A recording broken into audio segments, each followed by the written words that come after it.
Concert ini bukan saja it's a concert for profit only, but we also satu celebration for Diamond Year of Kak Ella and also Rock Queen and Hitman.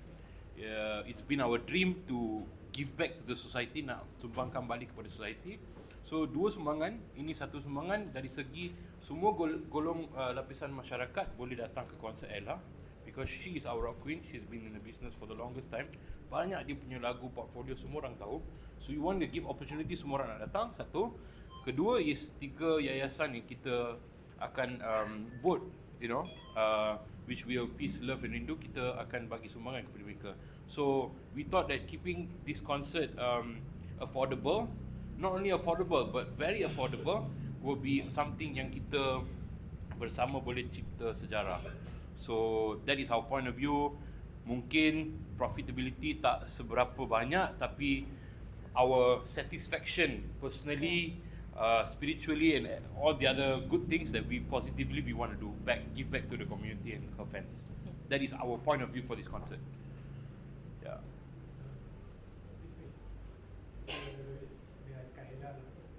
Siapa punya idea untuk buat jadikan konsert ni macam fundraising? Okay, ini actually fundraising idea. I'll pass it on to Captain, our co-organizer. He can give you more information on how this idea came about. Hasil perbincangan bersama. Idea adalah hasil perbincangan bersama, and of course perbincangan bersama Hitman Solution dan Rock Queen. Hasil perbincangan terlahirlah idea untuk penghasilan konsert seperti ini. Idea adalah idea bersama dan banyak digarap oleh chief kita Rohit sendiri, dan idea dikembangkan dan dibincangkan secara bersama, dimesyuaratkan, dan kemudian terhasillah perancangan kita untuk bertemu pada 14 Februari nanti di Majlis Tertinggi Rock Queen. Idea tu sebenarnya macam dapat dari mana sebenarnya? Idea adalah daripada apa yang kita ada, daripada Peace, Love, Rindu itu sendiri adalah sebuah album Ella pada tahun 2017 dan mengguna pakai bahan-bahan yang kita ada untuk penghasilan yang seterusnya. So idea itu adalah hasil perbincangan bersama daripada Rohit sendiri untuk kita. I think ini ideologi gabungan Rock Queen dengan Hitman lah. Kita selalu nak buat konsert, even 2023 pun kita buat konsert, harga tiket masa tu pun agak orang cakap affordable. Kenapa box setup agak affordable? I think boleh bercakap kita was one of the most affordable concert ticket masa tu. So bila kita berhasrat nak kerjasama dengan Rock Queen, dengan KL punya hasrat selalu, dia punya ideology is always to do for the fans, the best for the fans. So that is why we are back here again dengan our shared opportunity to do this, to sumbangkan balik kepada humanity, to fans dan to the world. Itu saja.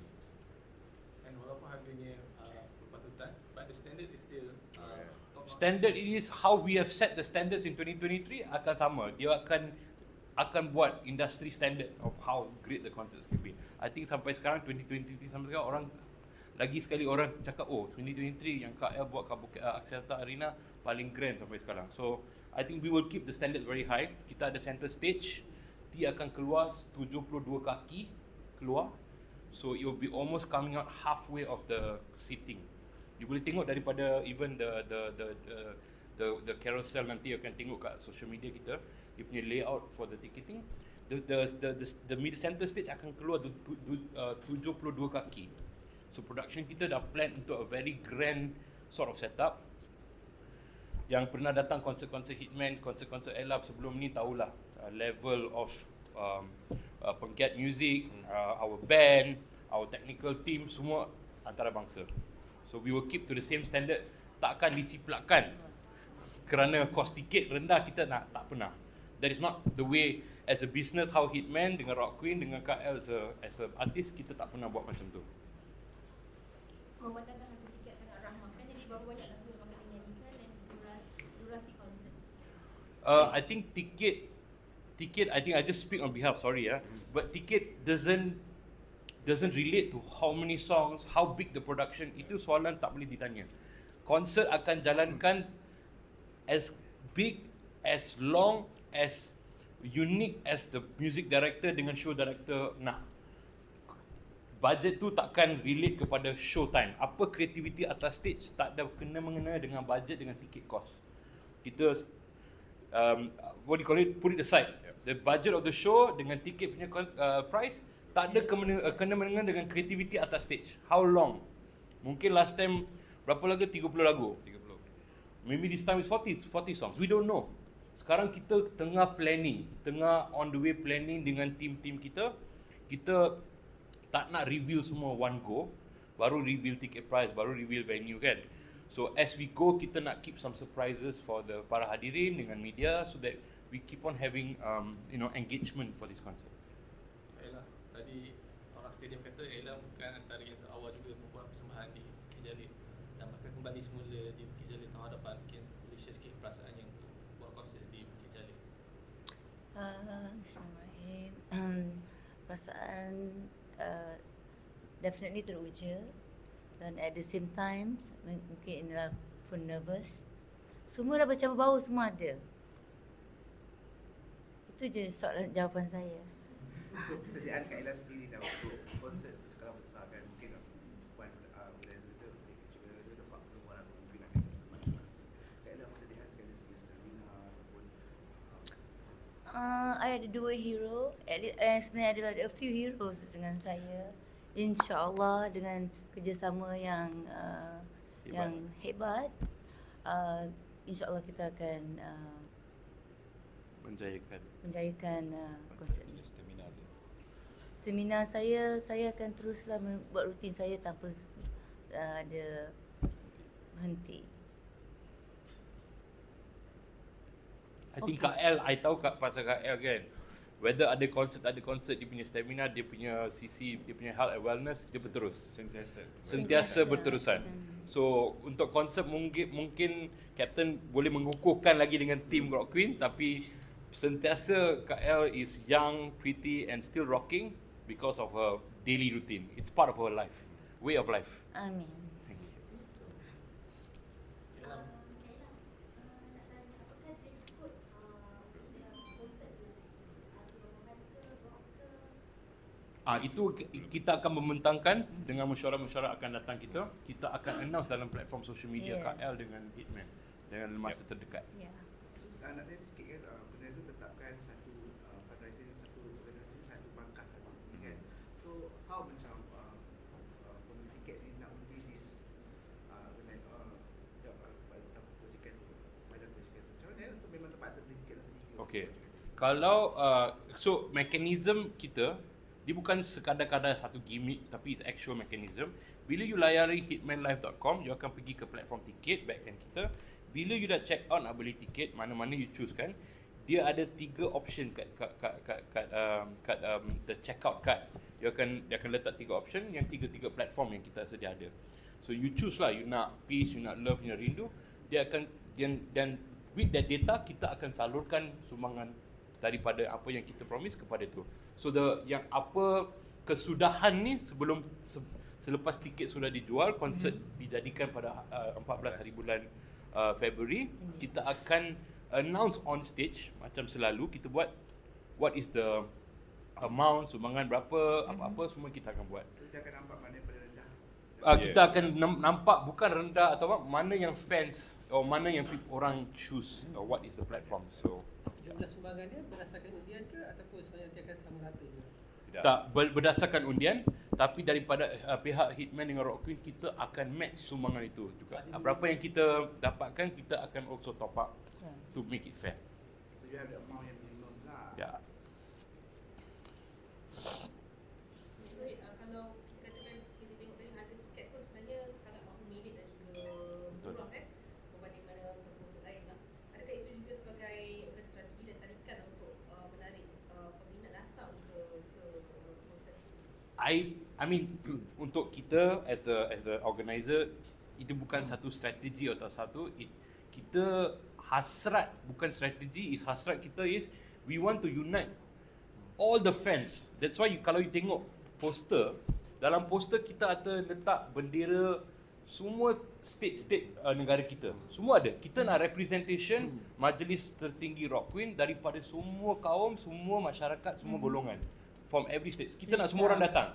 So kalau kita as organizer nak semua orang datang, harga tiket mesti mampu milik. Semua orang ada different social and economical backgrounds. So kita kena must be sensitive to this matter. So kita buat penilaian. This is the sort of prices of range yang orang boleh afford. Kita boleh dapat semua orang. Kita Macam- nak semua, sorry. Macam student dia ada bajet dia. And then family ada bajet dia. And then all fans, sahabat dia. Dan melihat kepada fanbase ialah yang pelbagai di merata demografiknya. Macam hari ini pun ada daripada Brunei, Singapura datang. Jadi kita ambil kira kedudukan ekonomi mereka untuk mereka datang ke Kuala Lumpur, perbelanjaan transport mereka, perbelanjaan hotel, perbelanjaan yang lain-lain. Jadi kita ambil kira semua itu dan hasilnya adalah tiket yang seperti mana yang kita umumkan pada tuan-tuan dan puan-puan. Macam KXL adalah sekarang jenama untuk Opera. Opera jenama ni hanya untuk konsert ni sahaja ataupun berterusan pada masa akan datang? Dia dah bermula beberapa tahun yang lepas. Selain daripada memfokuskan untuk penganjuran konsert dan persembahan, dia juga adalah fashion label untuk Ella sendiri, jenama pakaian. Before this Ella pernah kita rekod kan habiskan jualan tiket lebih dalam 7 jam kan. So adakah dengan orang kata ada tiket yang mampu milih ni akan cipta satu rekod baru juga? Tak tahu, dia belum bermula. Kita tak ada hasrat nak buat sejarah yang siapa yang paling cepat. I think I share the same views lah. Kita tak ada hasrat siapa yang paling cepat, siapa apa. Hasrat kita is nak dapatkan semua golongan masyarakat, semua fan Ella, semua majlis-majlis tertinggi Ella datang ke konsert, cerita sejarah nak sumbangkan balik. It's social enterprise. Itu saja hasrat kita for next year 2026. Didoakan, okay? Thank you. Bagi fan-fan yang macam beli tiket banyak-banyak kan, for example kan, kita tahu kan, ada tak secara asuran macam kita ada Tommy ke apa? Berdasarkan tiket prices yang mampu milik, kita tak ada lagi hasrat untuk membuka Atome dengan buy now pay later options. Tapi mungkin selepas first week of sales kita akan introduce, because agak complicated bila concert tu everything is seated. Kalau standing senang, tapi when it's seated kita kena block inventory, so it's a bit technically not very feasible at the moment. Tapi mungkin dalam 1-2 minggu, kalau tak sold out, kalau tak tiket tak this one, maybe then we will introduce it. But for the moment, because we want to avoid any clogging of the system or any sort of disruption, we have not introduced the buy now pay later. That is why we kept the ticket prices at the lowest as we can. Ini memang sangat mampu milik. Dari past 1 week kita go back and forth. What is the cheapest can we go? What's the most affordable? I want to say cheapest, most affordable. That is what the point is. So bila tiket dah murah, mungkin akan berlaku black tiket. So macam tu nak. Sorry? Kalau tiket dah murah, mungkin orang jual beli tiga beli 100 tiket. So dah jual benda yang mahal, dah mahal tu dah.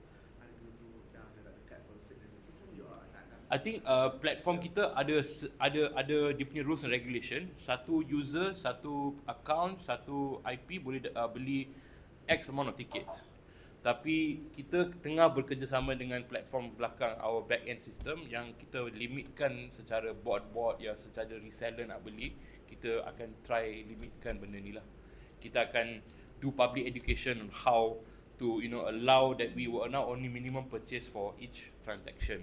That will mengurangkan tapi bukan menghapuskan benda-benda reseller. Itu tak boleh, bukan dengan kontrol kita lah. Kita boleh cuba sedaya upaya nak educate the public and educate semua benda ni, tapi apa yang jadi kita tak boleh give a full guarantee lah. Kita akan cuba on limiting on our side, on our the ticket platform lah. Yeah.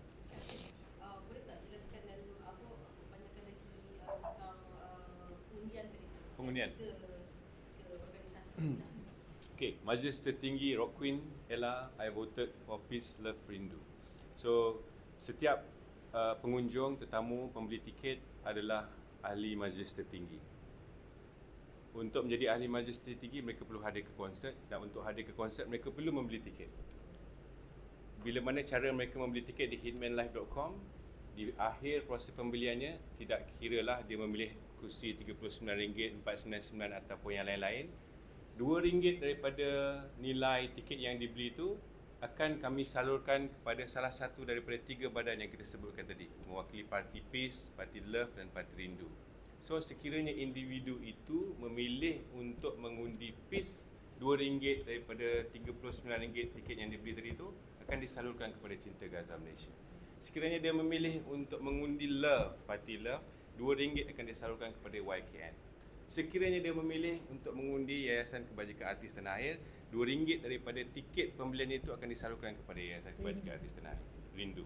Jadi di hujung proses pada malam konsert, kita akan kenal pasti berapa jumlah undian bagi setiap satu parti ini, dan kita akan umumkan di konsert itu jumlah yang mereka akan terima, dan kita akan tambah, Prof. Queen Himan akan tambah untuk memberikan nilai yang setara dan adil buat semua. Bagaimana bertimbul idea tersebut? Mungkin adakah kerana PRN baru? Ada.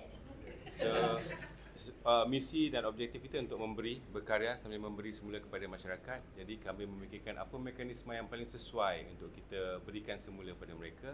Jadi mengambil kira Peace Love Rindu adalah satu moto ataupun juga kata ataupun album Ella sendiri yang mana kita boleh gunakan dia untuk sesuatu, maka terhasillah Peace Love Rindu untuk diundikan, terhasillah organisasi-organisasi itu untuk mewakili setiap Peace dan Love Rindu tu di sebalik kehangatan politik Malaysia ni. Jadi kita gunakan itu di satu sudut yang berbeza untuk hiburan dan memberi semula kepada masyarakat.